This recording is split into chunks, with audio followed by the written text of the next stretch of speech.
Hey, it's Michael Robbins here. We are tracking the markets. It was an amazing day, and it looks like we're turning around again. As we know, in the future, people will be looking back at 2020. Show you what we got here. I mean, first, we can talk about the big spike in the COVID cases, or we could talk about what qualifies as a spike. I don't really see this so much as a spike, but it's not good.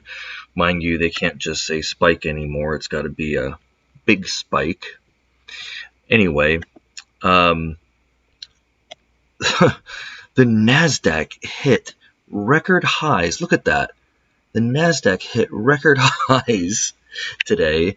The Dow has not recovered quite as much, and the futures are getting slammed right now as the coronavirus market rally rotates again.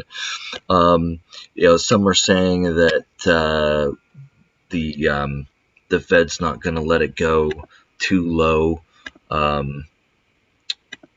think over here on Fox that um, that he doesn't believe that it's going to test those March lows again, and it seems reasonable how long we've come from those March lows, but sorry, I was getting some Fox audio in my ear. Okay, over on CNBC here, they're all over it. Dow futures dropping 400 points after 2 days of losses.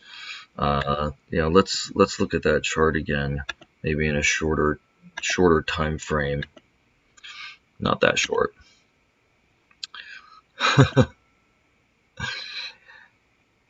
So we have had a bit of a turnaround here. It's not all that alarming yet, but it does seem to be getting momentum.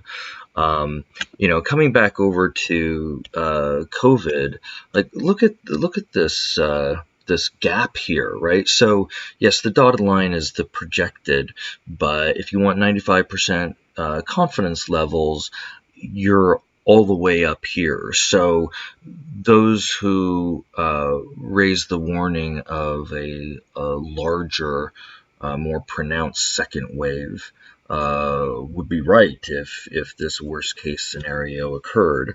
However, this is probably one of the worst states in America, and long term or out to October is not great, but it's not a complete disaster. It's funny. So over on Seeking Alpha, I think this article's been around a couple days now. Don't get too comfortable. Second wave is coming, and this guy's seems to be focused on gold and buying gold as a safe haven, and that's really his emphasis there. And when you read the article, it's still not quite as doom and gloom as the headline would suggest.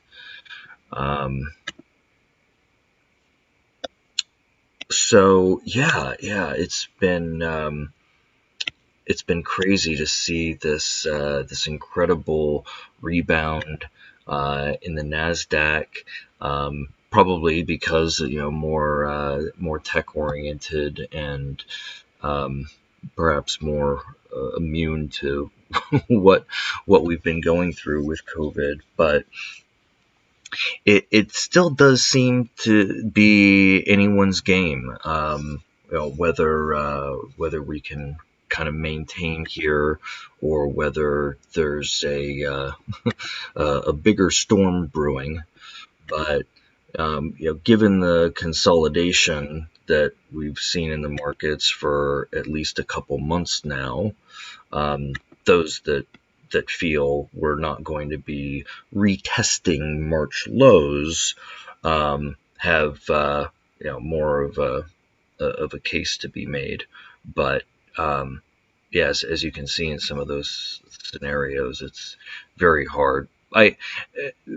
Given the amount of resources being put forth into a vaccine and the measures taken, that's probably the optimism that the market is responding to. The fundamentals are horrible. The job losses, I think that's one of the leading headlines here. But the market still seems to be thinking we're going to be able to come through this. But do I know? No. That's why we're recording this, because hindsight will be all about 2020. Good night.